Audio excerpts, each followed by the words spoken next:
Good morning. Today I'm going to start a new topic from Ikigai, how to live longer and better by finding your purpose. What is logotherapy?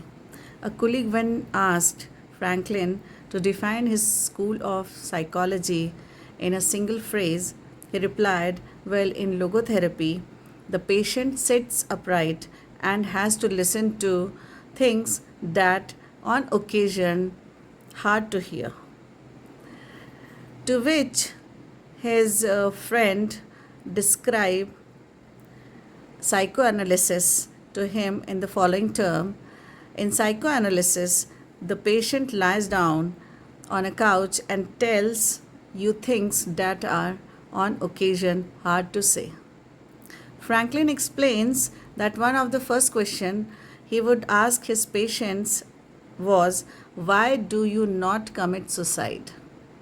Usually, the patient found good reasons not to and was able to carry on. What then does logotherapy do? The answer is pretty clear. It helps you find reasons to live. Logotherapy pushes patients consciously discover their life's purpose in order to confront their neurosis. Their quest to fulfill destiny then motivates them to press forward, breaking the mental chain of the past and overcoming whatever obstacle they encounter along the way. Something to live for. A study conducted by Franklin in Vienna Clinic had found that among both patients and personnel, around 80% believed that human beings need a reason for living, and around 60% felt that had someone or something in their lives worth dying for. The search for meaning, the search for purpose became a personal driving force that allows Franklin to achieve his goals. The process of logotherapy can be summarized in 5 steps. First, a person feels empty, frustrated, or anxious. Second, the therapist shows him that what he is feeling is the desire to have a meaningful life. Third, the patient discovers his life's purpose at that particular point in time. Fourth, of his own free will, the patient decides to accept or reject that destiny. Fifth, this newfound passion for life helped overcome obstacle and sorrow. Franklin himself would live and die for his principles and ideals. So, next topic is fight for yourself. Existential frustration arises when our life is without purpose or when that purpose is skewed.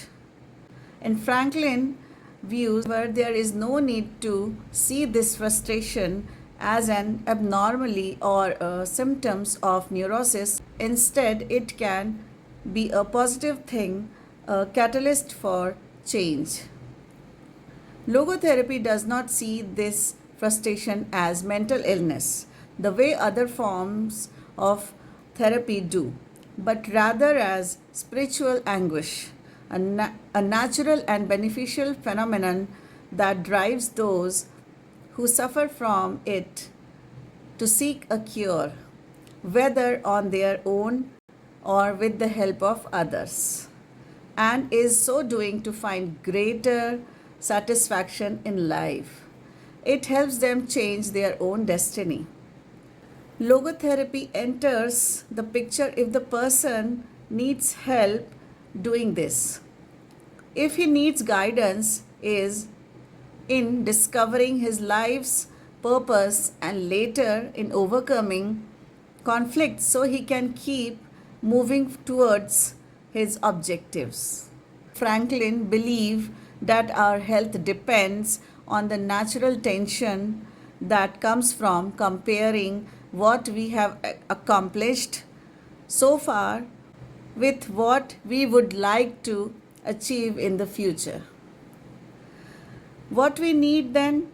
is not a peaceful existence, but a challenge we can strive to meet by applying all the skills at our disposal. People try to fill the gap between what is expected to them and what they want for themselves with economic power or physical pleasure or by numbing their senses. It can be led to suicide. So, a person has to find his purpose, his reason to getting out of bed, has Ikigai. I feel empty inside. In a study conducted at the Vienna Polyclinic Hospital, Franklin's team found that 55% of the patients having some degree of existential crisis. According to logotherapy, discovering one's purpose in life helps an individual fill that existential void. Franklin, a man who faced his problem and turned his objectives into action, could look back on his life in peace as he grew old because he had amassed a broad set of experiences that shows he had lived for something. So better living